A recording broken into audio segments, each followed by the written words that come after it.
Selamat datang di Pojok Santai.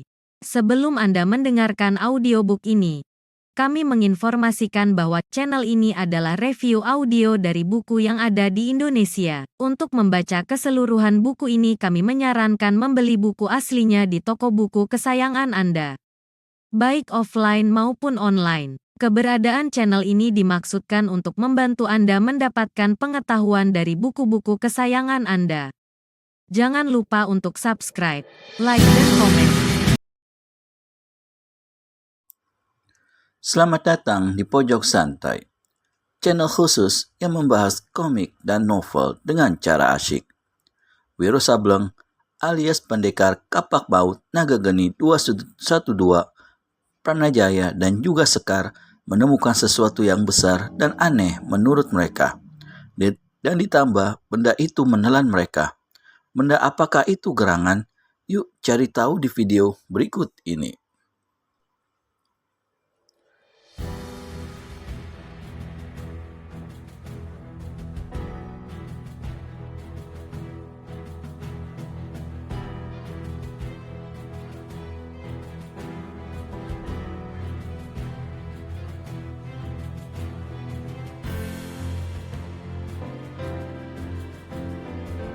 Gila, apa-apaan nih?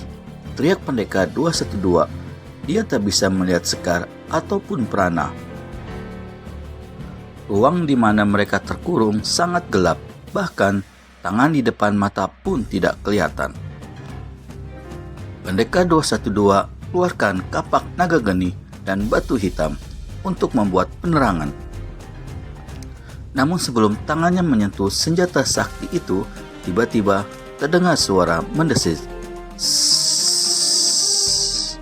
Sekejap kelihatan sinar biru.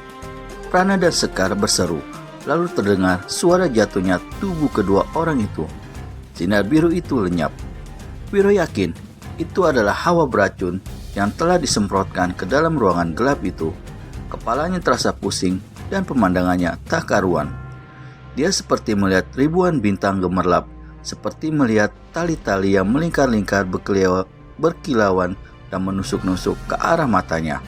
Pendekar 212 segera kerahkan tenaga dalam dan tutup semua indranya. 1 menit kemudian, dia berhasil menolak hawa beracun itu.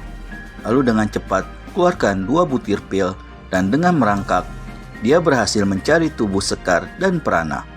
Lalu memasukkan pil anti racun ke dalam mulut keduanya. Mendadak, terdengar suara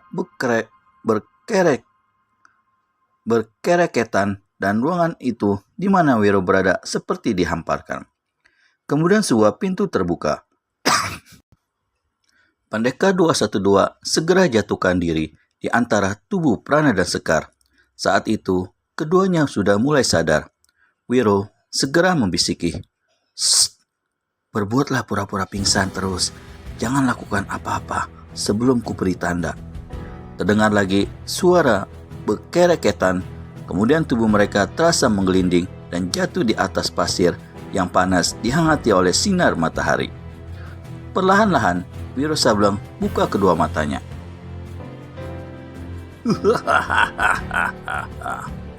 Saat itu, terdengar suara seseorang tertawa bergelak. "Seorang Willis, jadi inikah manusia-manusianya yang katamu kasak kusuk cari keterangan tentang pulau kita?" "Betul, pemimpin," terdengar jawaban seseorang. Wiro Sableng membuka matanya lebih lebar, dan di hadapannya beberapa tombak jauhnya dilihatnya antara belasan manusia-manusia berbadan tegap berdiri seorang laki-laki yang luar biasa tinggi dan besar badannya. Menurut taksiran Wiro, manusia ini mungkin lebih 2 meter tingginya. Tampangnya beringas, puas dan amat menyeramkan, ditutupi oleh brewok yang lebat dan berangasan.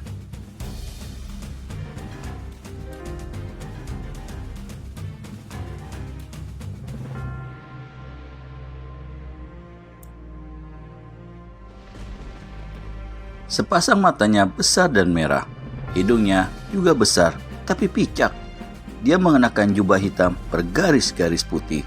Di pinggangnya tergantung sebilah pedang panjang. Yang menarik perhatian Wiro ialah tengkorak kepala manusia yang menjadi kalung dan tergantung di leher laki-laki ini. Si tinggi besar berkalung tengkorak manusia itu menggumam. Dia memandang berkeliling. Apa ada di antara kalian yang kenal pada mereka? Tak ada suara jawaban. Kalau begitu, mereka adalah manusia-manusia yang tidak berguna, ujar si tinggi besar.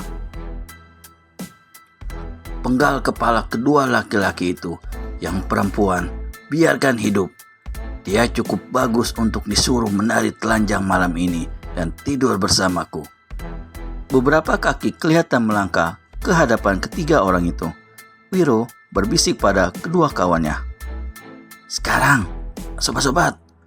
Maka ketiga manusia yang berpura-pura pingsan itu segera melompat dari tanah di mana mereka menggeletak. Kejut semua orang yang ada di situ bukan kepalang, tapi anehnya si tinggi kekar malah keluarkan suara tertawa mengekeh. Kalian kira mataku bisa ditipu, ah? Sadar Wiro dan kawan-kawannya bahwa ucapan si tinggi kekar memerintahkan anak-anak buahnya untuk memenggal kepala mereka adalah pancingan belaka. Pendekar 212 menggerendeng dalam hati. Sebelum kalian mati, kuharap kalian mau kasih keterangan, berkata si tinggi besar yang berjubah hitam bergaris-garis putih. Tangan kanannya ditekankan ke ujung gagang pedang. Ada keperluan apa kau mencari tempat ini? Apakah ini Pulau Seribu Maut? Balas menanya Pranajaya.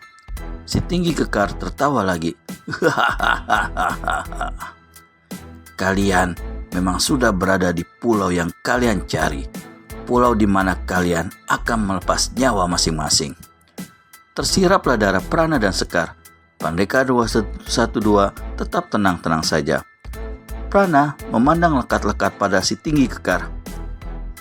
Aku mencari manusia bernama Bagaspati. Apakah kau orangnya? Setan alas, kowe berani sebut nama pemimpin kami seenak perutmu. Terima, Mak.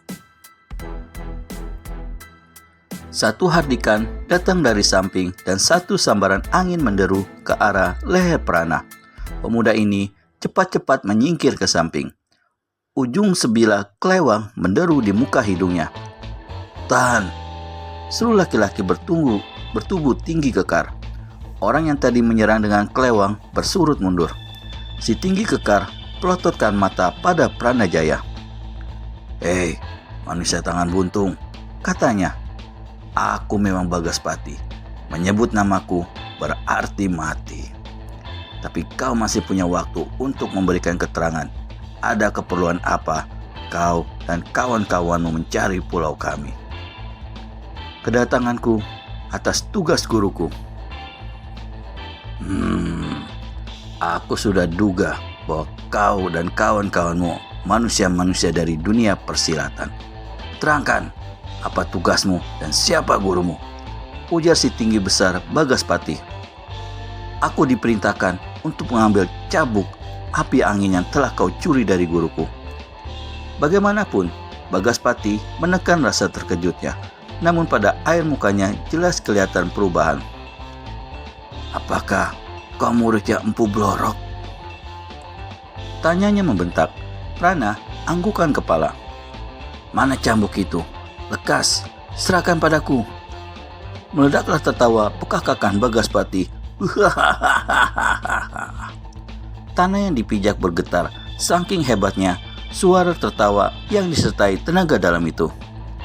Wah, nyalimu sungguh besar tangan buntung, kata Bagaspati seraya melangkah ke hadapan Prana. Sret!